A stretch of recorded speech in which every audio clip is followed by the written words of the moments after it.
Magandang araw po sa ating lahat. So ilang araw na lang ay magkakaroon na tayo ng 2025 mid-election. At alam ko na ang karamihan sa atin ay nalilito pa rin kung sino ba ang mga karapat-dapat na i-shade o iboto doon sa nalalapit nating eleksyon.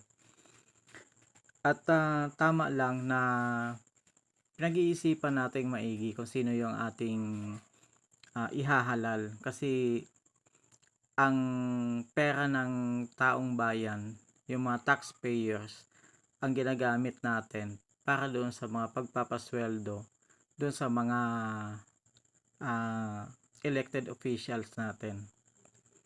So halimbawa, kung titingnan natin yung mga salary o kasama na yung mga allowances ng mga senador o ng mga elected officials, isama na natin yung ating president, no? Ang president natin ay nasa SG 33. So, ngayong taon sa 2025, ang sweldo ng ating presidente ay umaabot ng 438,994. Ang vice president naman ay salary grade 32. At yan ay sa kasalukuyan tumatanggap siya ng 347,888. So yan ay sa loob lang ng isang buwan, no? So i-multiply natin ng 12 months kung sa loob ng isang taon. Then i-multiply natin ng 6 years, no, dahil ang termino ng president at vice president ay ang isang term ay 6 years. So makikita natin kung gaano kalaki yung doon pa lang sa sweldo, no? Wala pa yung mga ilang benefits, wala pa yung mga allowances na ibibigay natin sa mga elected officials na yan. Then yung mga senador naman natin at congressman, sila ay SG 31 o sila ay salary grade 31. So ngayong 2025, sila ay tumatanggap ng 293,191 pesos per month, no? So doon sa ating mga senador at congressman, bukod diyan sa sweldo na kanilang tinatanggap sa loob ng isang buwan na nagkakahalaga nga ng 293,000, ay meron pa silang mga allowances, meron pa silang mga benefits na natatanggap, no? At lalo na kapag mayroon silang mga hinahawakang committee. So syempre pag ikaw ang chairman ng isang committee, mas malaki ang iyong makukuhang allowance doon. Then kapag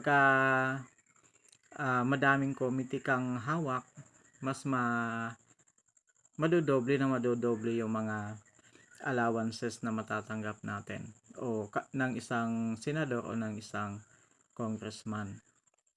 So sa kasalukuyan, ayon doon sa mga report ng COA, ang isang senador ay tumatanggap ng mga allowances per month ng nasa 600,000 hanggang 5 million.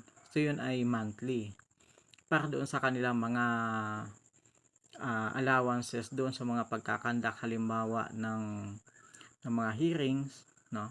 So kung mapapansin natin, yung ating mga senador at congressman ay laging mayroong mga committee hearing in aid of legislation, no? O yung mga nagkakandak sila ng mga pagdinig para nang sa ganun ay makapagbuo sila ng isang batas na ipapanukala doon sa plenaryo. So kung titingnan natin yung mga sweldo ng ating mga senador at mga congressman, So napakalayo niya doon sa mga ordinaryong empleyado. So halimbawa sa isang teacher, ang entry level ng isang teacher ay salary grade 11. So ang salary grade 11, yung SG11, ay hindi pa umaabot ng 30,000 ang sweldo. So kung isipin natin yung pinagdaanan ng isang ordinaryong empleyado, halimbawa pagka mag-a-apply ka sa gobyerno, kinakailangan mayroon kang eligibility. Kinakailangan ipasa mo yung mga board exams. So halimbawa, yung mga empleyado dyan sa munisipyo o kaya sa mga kapitolyo o kung anumang ahensya ng gobyerno, kinakailangan mayroon silang civil service eligibility. Kinakailangan mayroong license, no? Kung ikaw ay isang teacher, kinakailangan pasado ka ng licensure examination for teachers bago ka makapag-apply, no? At kapag natanggap ka, ang sweldo mo lang ay pag entry level, depende sa kung saang ahensya ka. So most probably nasa kulang-kulang 30,000 lang ang yung entry level. Pero dun sa mga congressman, sa mga senador, lalo na sa senador, no, na ang voters kasi ng mga senador o yung mga constituents ng mga senador ay buong bansa, no. So doon, dahil siya ay cover niya ang buong bansa, na andoon yung dapat yung popularity, kinakailangan medyo sikat siya para siya manalo. Hindi na sila dumadaan doon sa mga paghihirap na dinadaanan ng ordinaryong empleyado. Pero kung titingnan mo yung kanilang qualifications, no, yung iba dyan hindi pa nakapagtapos ng pag-aaral, yung iba dyan hindi pa nakapagtapos ng high school, ang iba undergraduate ng college, no, sikat lang tapos naging senador na. So ang punto doon ay kapag tayo ay maghahalal ng isang senador o ng isang public officials, napaka-importante na tingnan natin yung kanilang qualifications, no? Kasi napakalaki ng pera na ginagastos natin para sa kanila. Halimbawa doon sa mga senador na sa estimation ay nasa 600,000 to 5 million per month ang napupunta sa kanila kapag may hawak sila ng mga committees, no. Kasama yun sa kanilang mga allowances and benefits. Kung i-multiply mo yung 5 million sa 12 months, so ang laki nun, di ba? So nasa mga 60 million ang napupunta doon sa ating mga senador sa loob lamang ng isang taon. Then i-multiply mo ulit yan sa 6 years, no? So malaking halaga ng pera doon sa isang senador lang mapupunta.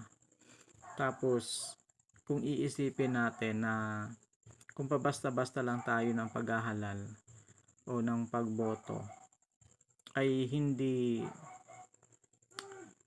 siya sulit kumbaga doon sa ating gasto sa kanila. Kaya napaka-importante na sa darating na eleksyon na ito, tingnan natin maigi, no? Sino ba yung mga makapagdadala ng serbisyo na dapat na ibigay ng isang senador? Kasi ang pagiging senador, hindi lang yung mauupo ka dyan, hihimas-himas ka ng iyong bigote, magmimerienda, o kaya naman ay makikinig lang doon sa mga debatihan ng iyong mga kasama. So the fact na ikaw ay inihalal dyan bilang isang senador, dapat ay meron kang contribution doon sa mga discussion sa mga deliberation ng isinasagawang batas. At syempre nung ikaw ay nangangampanya, may mga ipinangako kang mga doon sa iyong mga plataporma o doon sa iyong mga gustong isulong ng mga advokasya. Hindi po pwede na boboto tayo ng isang senador na sinasabing hindi niya pa alam kung ano ang kanyang ipapanukalang batas o gagawin kapag nasa Senado na. Sa kanya na iisipin yung mga bagay na gusto niyang gawin kapag siya ay nanalo na. So hindi po pwedeng mananalo ka muna saka ka mag-iisip kung ano yung dapat mong gawin, no? Bahagi ng pagiging leader o yung pagiging mahusay na leader dapat ay yung pagiging proactive. Pag sinabi nating proactive, wala pa yung problema, na-anticipate mo na, nahuhulaan mo na darating ang panahon, may ganitong suliranin na darating, then ito yung dapat na naka-ready na solution. Hindi dapat, ang leader dapat ay hindi isang reactive. Pag sinabi nating reactive, hihintayin muna yung problema saka mag-iisip ng solusyon. So wala na. Hindi na, kumbaga sabi nga kapag may sakit, 'di ba? Prevention is better than cure, no? Mas maganda bago ka pa magkasakit, bago ka pa maging malala ang sitwasyon mo, pini-prevent mo na o pinipigilan mo na yung pagkakaroon mo ng sakit. Ganun din sa isang leader. Kapag ka may problema, na-anticipate mo na, nahuhulaan mo na. So, kaya nga yung batas dapat na ginagawa ng mga congressman at ng mga senador ngayon, dapat kapaki-pakinabang siya sa hinaharap. Hindi yung gagawing batas ngayon lang siya applicable. Tapos pagdating ng ilang taon ay wala na siyang pakinabang. So hindi dapat ganoon yung mga klase ng batas na ginagawa na ating mga senador. Kaya napaka-importante, no, kahit na sabihin natin na kahit sino ay pwedeng maglingkod, no. Pwedeng dapat ay may puso, no. Pero lahat 'yan ay bahagi lang ng mga criteria na dapat nating tinitingnan para doon sa pagboto. So halimbawa, may importante din na mayroon ding integridad yung ating ihahalal. Kung sinabi nating integridad, yung bang hindi kapag nagdesisyon ay hindi naaapektuhan nung impluwensya o influence nung partido halimbawa o kaya ng kanyang pamilya o kung sinong kaibigan, no. So kinakailangan firm, kinakailangan kumbaga ay mayroong paninindigan yung ating iboboto na mga senador at congressman na yan. So kasi napakalaki ng napakalaki ng ating gastos para sa kanila. At yung kanilang ginagastos na yan, yung pera na pinapasweldo sa kanila, yung binibigay na allowance, yung mga benepisyo binibigay sa kanila, galing yan doon sa ating mga buwis. At lahat ng tao sa Pilipinas, lahat ng Pilipino, nagko-contribute dyan sa kita ng ating gobyerno. Kasi meron tayong tinatawag na indirect at saka direct taxes.